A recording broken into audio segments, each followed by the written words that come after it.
Hello, and welcome to a new episode of Highlights from the Hill, the original HCAM Ed production, which brings you inside the Hopkinton Public School systems. I'm Jim Cousins, your co-host, along with our Superintendent of Schools, Dr. Carol Cavanaugh.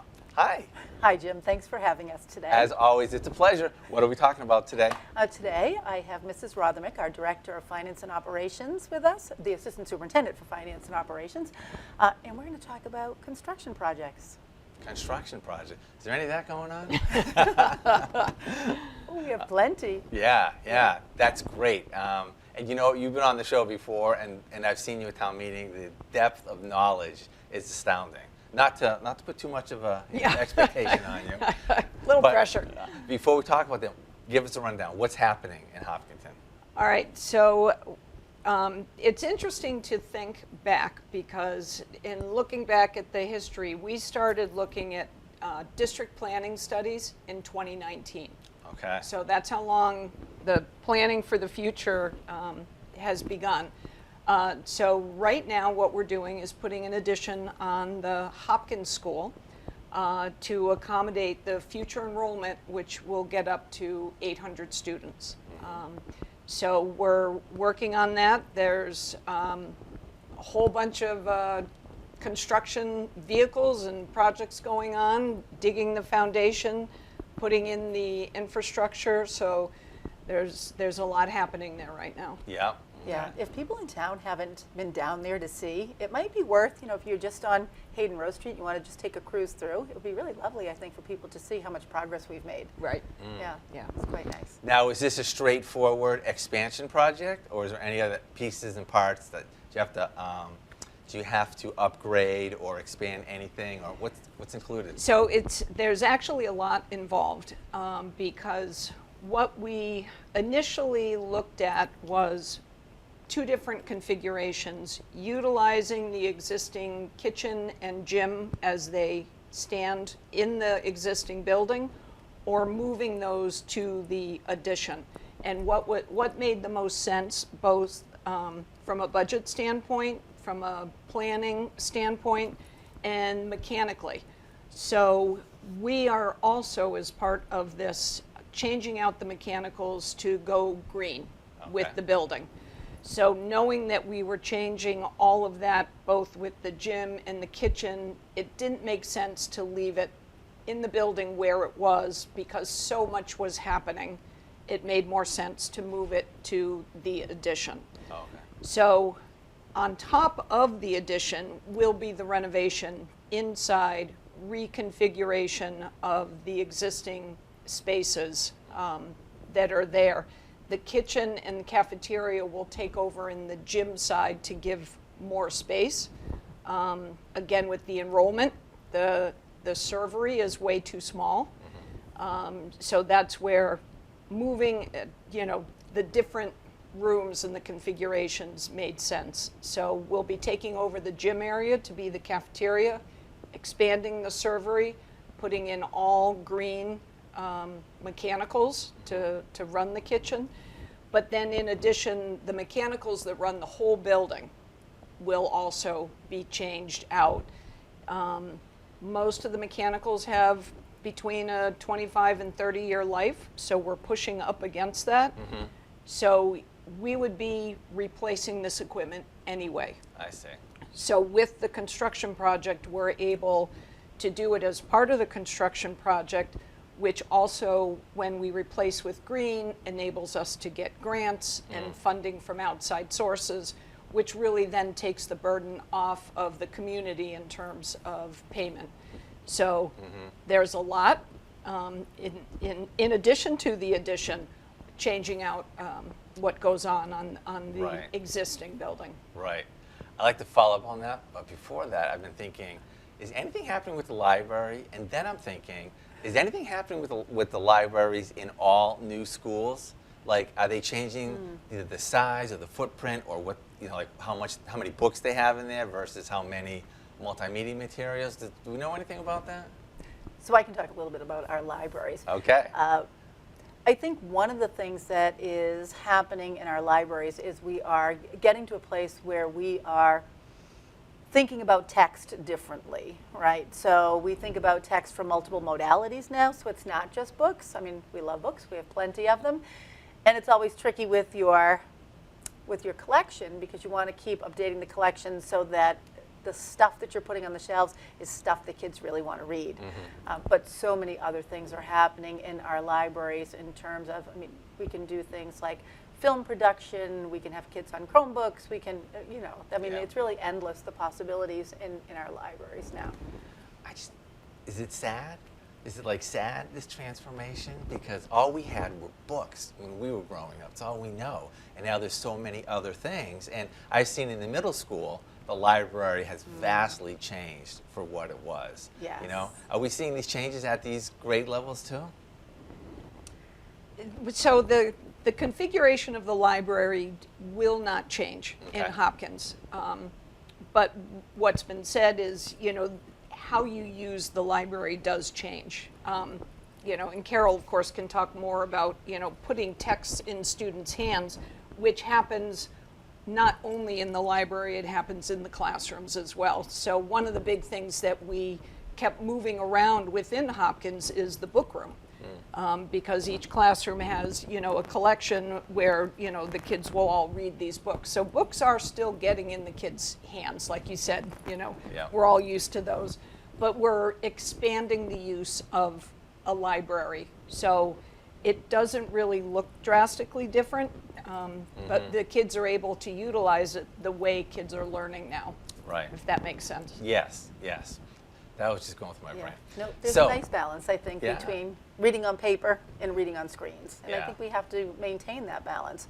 You read differently in those two places, and so we want to make sure that our kids, especially when they're learning to read, have a piece of paper that is, you know, sort of, they can touch it, hold Right. it, feel it. Yeah, That's yeah, important. I agree. So back to the servery and all the equipment stuff in there. Do you have like any sense on roughly what percentage of improvement there is over energy usage of the new equipment versus what was 25 years old? Well, there's a couple pieces to even just the servery. So with the introduction of universal free meals, our lunch counts are through the roof. So you have in almost every school, about 80% of the kids now are accessing lunch, which was not the case before. A lot of people would send in their lunch, some kids would buy, so it really was a mix. But with the universal free meals, which is a great thing, kids really are utilizing the kitchens. In terms of energy use, I don't have a sense of the change, but it's different. So we're removing the fossil fuels. So we'll be taking, we don't have oil, but we take gas out of the utilization within a building, and it changes to electric, but we've also already flooded the roof with solar panels.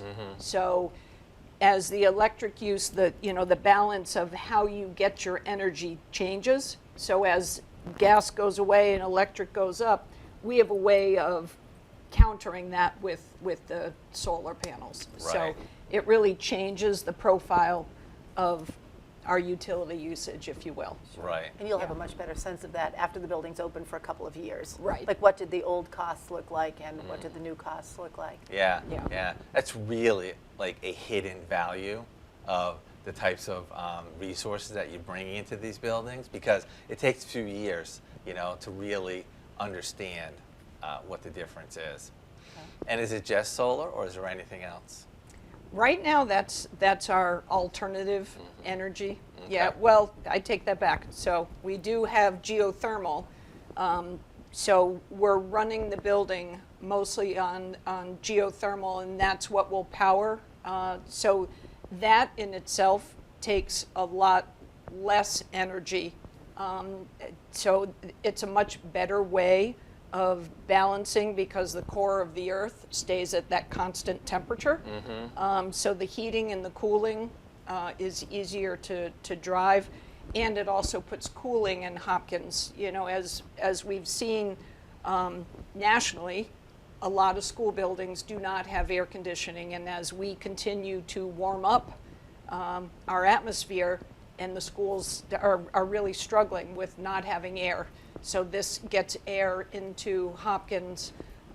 We'll have air in the new Charles Wood building, and there's air in the Marathon building. So we're moving in the right direction to increase the comfort for kids. Right.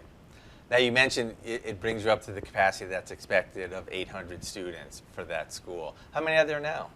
About 680. Okay. Yeah. Okay. And when do you expect to hit 800? I know I don't want to have Sometime any. after 2030. Okay. I don't Yeah. have any Yeah. predictions Yeah. because who knows, right? Right. Although, is it getting better? Like I remember when Desi was coming with the numbers, and you were saying that's not reflecting reality. And then it Yeah. got to the point where you were saying Desi is recognizing that's not realistic. So are the curves getting better in their predictions now? So I think our enrollment growth now, while it is tracking like very close to what our demographer predicted, it's not that same flood, I think, of students enrolling that we had seen a few years back. You know, a few years back we would get well over 100 new students in a year, and now if it's somewhere between, when we do the sort of the beginning of the year, end of the year tally, if it's something closer to like 30, 40, 50, 60 kids, that feels a lot more, it's much more doable. Yeah. Yeah. Interestingly, one of the conversations that we had had with Town Hall years ago is sort of how you absorb kids. And so I like to use this example. If you have 14 second grade classrooms, for example, with 21 kids in each, 14 kids could come in and every room only goes to 22, and another 14 comes in and it only goes to 23. But at some point, the library gets too small, or the cafeteria gets too small, or the gymnasium gets too small, or there are too few buses, or the parking lots are too small, and then you stop having that nice, simple, absorption rate, and you have to jump up to something much bigger, which I think we obviously hit that point here, right? Right. Yeah. Right. I can't remember where there was a conversation they were talking about. Without expanding, they'd have to add like a fourth lunch, and kids would start going to lunch really early. We have 4 lunches Okay. at Hopkins now. Yeah. And so when we talk about the servery, there's really one line in. And when you have 80% of the kids accessing lunch, I mean, that line's very long. And so some kids have a much shorter lunch period than others, depending on where you fall in the line. Right. Does Hopkins School ever have to come offline while they're doing this construction? I think it's really interesting that you're building a new gymnasium and cafeteria, because you can have that already while the kids are still utilizing the current. Yeah. That's smart. So the strategy, the movement that will happen is the addition will get completed, which will have the new gym and what they call like a bonus room as part of the gym. That will be the temporary cafeteria. Kids will actually move into the new addition while they're pushing into the existing building and working on the existing building. So we'll have a temporary cafeteria kitchen in the new gym while they're working on the existing cafeteria and gym and taking that over. So the kids will actually have access to the new space before the old space gets completed. And then but no, we will never actually have to shut down the building. Okay. And what's the expectation for delivery of everything to be done? So summer of 2027, so students can move in that fall of 2027. Yes, right? Or 26. 26, I think, at Hopkins School, yes. Yeah. Maybe that's a nice segue, because we also have the Elmwood, now Charleswood project going concurrently. So you're never going to move your 4th graders out of Hopkins until the new Charleswood is prepared. So you'd never be pushing your middle school kids there either. So if Charleswood doesn't have an opening date until fall of 27 or winter of 28, then pretty much the 4th and 5th graders will stay put for a little bit. Is it possible for a school to open like midway through a year, or would you really? And you wouldn't always just have it aligned with end of August, September opening date? People do mid-year openings, yeah. Wow. I've never heard of that, but I never thought about that. I was with a teacher yesterday who said, please make those construction people go very quickly because I want to get in there in September. I don't want to do that in January. And I can see that. I mean, Yeah. think of Yeah. all the materials in a teacher's classroom. What does that look like when you decide to pack that up and move it to another space and then unpack it? Yeah. Yeah, Yeah. it's astronomical. Yeah. Yeah. So any surprises? I mean, the building's like 20, 25 years old, so I'm hoping that you didn't open the walls and find anything surprising. Yeah, well, like you said, the building is not that old. So there shouldn't be too many surprises, but construction is construction. Right. And no matter what, you draw up a plan and you try to compare it to the as-builts to make adjustments that way. But when you open up the ceiling is another story. We ran into that with the high school when we put the addition on, and they went to connect the roof of the addition to the existing. The as-built did not line up at all, so the beams didn't line up. So there was, reconfiguring that needed to happen to make that roof line work. So things do happen, and you don't know until you really peel it all back. Right. But so far, we're good. All right. I think there are other pieces as well, like when we look at the technology. I mean, obviously it's not technology from 25 years ago because it has continued to evolve over time, but now when you're doing construction, you look and you think, ooh, look what we could have. And, I think also security, Yeah. right? So those kinds of things evolve too as you go. So we have meetings for, I say we, and I'm in a lot of those meetings, but Mrs. Rothermich is in meeting after meeting. And we do talk about things like, what are the grounds going to look like? What will technology look like? What will security look like? So, there are so many layers of it that I'm not sure people think about that. Yeah. All right. So the other big project in town. What's the status? Where are you on what's happening? So Charleswood, still being developed. So we should have 90% construction documents in January, and they will put that out to bid in March or April, with awards happening in May. So, but the 90% construction documents still have to go to the MSBA. They have to sign off on that. We did pass a big milestone recently, another requirement of the MSBA that will now kickstart the reimbursements. So we haven't been getting reimbursements from the MSBA yet, so that'll be a nice fix, if you will, to the cash flow for the town. So that'll be great. Now, I remember when the project was presented. It was a nice looking project, and I like the thought that went into how the buses are, separated from the cars and how things like that. Has anything changed in that, or if we looked at that, we would clearly recognize it from what was originally presented? It really looks very much like how it was originally presented. When the further you get down into design, you start to find small things, if you will. So, for instance, they have the play field that was out separated from the school, which is the recess field. And we had an extra parking area on one side of the field, which had 2 lanes of parking. But in order to kind of pull the road a little bit further out of the buffer zone of the wetlands, we moved one strip of that parking to the other side of the field. And it really actually just created even a better traffic flow. So it's little things like that, especially as you're going through permitting, both with conservation and planning, where when you make just a little bit of a tweak, it may change things as simple as that. Right. And then how the traffic flows, where to put crosswalks, simple things like that. But when you look at it from a 40,000-foot level, it all looks the same. Okay. It's the details. Okay. Well, let's talk about details for a second, because one of the things I was really blown away by was Marathon School. When you walked into Marathon School and they had all these little elements, like as an homage to marathoning, right?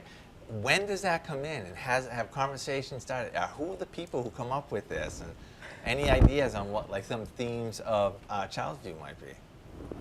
Yes. So we actually set up a group with the design team, and Mrs. Rothermich and me, and then a group of teachers from the Elmwood School. And we talked about things like paint colors and themes, and so pretty much that stuff has been largely decided, which Yeah. is kind of amazing. Do you remember the three wings? They're like woodlands, streams, and so they were all like Nice. nature themed. Yep. And I mean, what a beautiful setting for that. Right. Yeah. Right. And they really did draw on the teachers in terms of the curriculum that they teach at that grade level and how to pull in some of those elements so visually the kids would have that also throughout the building. So it kind of enforced what they were teaching as well. Right. So thematically, color scheme wise, some of the curriculum. So those meetings happened probably 8 months ago, you know, in several meetings. So Right. Yeah, I was thinking it was a very long time ago. it was a that we were long doing time that. ago, yeah. And it's every discipline, music, Yeah. ELA, math, science, social studies, it's just all encompassing. Right. Yeah. So please refresh me. The assistant superintendent for Finance and operations. finance and operations, and we've just been talking nuts and bolts about new buildings now. Yeah. So, how much of your job are these projects? Well, we have a lot of meetings. So we have weekly meetings on each project with a working group. We have a monthly meeting where we're, again, going through like the ESPC. But then in addition, there's, other meetings, like we'll have a HVAC meeting, a mechanical meeting, a kitchen meeting. So there's a lot of meetings that happen Yeah. every week. And again, just kind of touching on all those disciplines. Safety meetings, what's going on, what have we run into. I'll get reports from the bus drivers because the bus drivers are driving by that site all the time, and they'll let me know if somebody's out of line, and Yeah. it's responded to quickly. So there's a lot of touch points. Yeah. And in addition to that, she's running cafeteria, busing, all of the finances across the district. So Yeah. there's a lot Right. of other stuff that is part of her responsibilities. So. Right. So I'm curious. These are long projects. These are projects that take a couple of years. What type of things might arise where you're not a corporation where you're saying I need this for this block and that's what it is. You're dealing with people, you're dealing with children, you're dealing with like safety and educational guidelines that I don't know, they may change, right? How much of a concern is that? Like, I'm just making this one out. Like, they say, oh, well, the room size, is different than what has been done before. Like how much of a concern or an attention is that? You do have to pay attention. You have to pay attention to the details. You do also rely on the owner's project manager to be the representative for the town of Hopkinton. So they are there to look out for our best interest. Then you also have the designer who is reviewing the specs, and then of course you have all the different trades. But simple things do come up. For instance, today, I received a phone call for Hopkins, and in the plumbing drawings, they forgot to connect the roof drains to anything. So, trying to figure that out. So as a result, when they did the calculation for the plumbing that goes underneath the slab, it was Yeah. too small because Yeah. it didn't have the calculation of the water coming from the roof drains. So you have to shift and you have to make that adjustment and fix it. Thankfully, that was all caught before we poured the slab. So these are things that you are constantly staying on top of. Big things in terms of changing, like will the MSBA all of a sudden tell you that you need a room size twice as much? Probably not. But something like Charleswood, when you're looking at mechanicals can change between the time that we're looking at it now and designing, but we're designing for specs.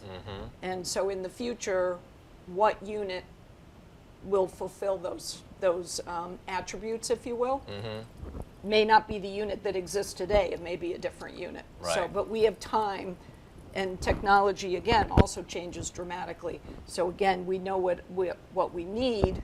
What Yep. that unit will be, we won't know until the future. Right. So we have time to make Okay. those adjustments.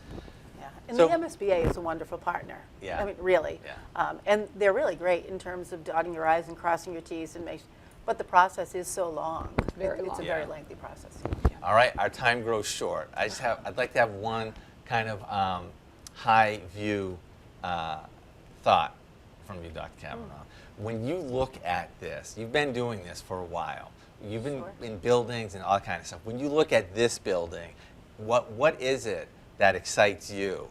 Whether it be some type of technology going in or an alignment of the way things go in the whatever that may be for this grades, what do you find really exciting about this? So when we talk about Charleswood, I think in watching the way the designers have kind of helped our thinking along, I think there is support in that building for every single kid. You know, we keep talking about MTSS, multi-tiered system of support. How do we make sure that every child is getting what they need? I think if you are a child who has learning needs, language needs, health needs, social emotional needs, it doesn't matter what your needs are, they're going to be met, and met amazingly well in that building with the physical plant and also with the people that we're putting in it. I'm super excited for the caliber of education we can offer to kids. It's going to be amazing. Like, I have goosebumps when I think about it. Yeah. I'm not kidding. Great, thank you Yeah. for sharing that. Thank you. All right, and how about you, real quick? What excites you? Well, because I get involved in the day-to-day where pipes burst and Yeah. things go wrong, Yes. I think having a facility that is safe for kids, creates that great learning environment, just really moves Hopkinton into the future and does a great job for the kids. Fantastic. Well, thank you both for both of your jobs. Yeah, thank you, Jim. Thank It's you. been a All right. pleasure. All Yeah. right, we'll see you soon. And thank you for watching this episode, and we look forward to seeing you again on the next Highlights from the Hill. Take care.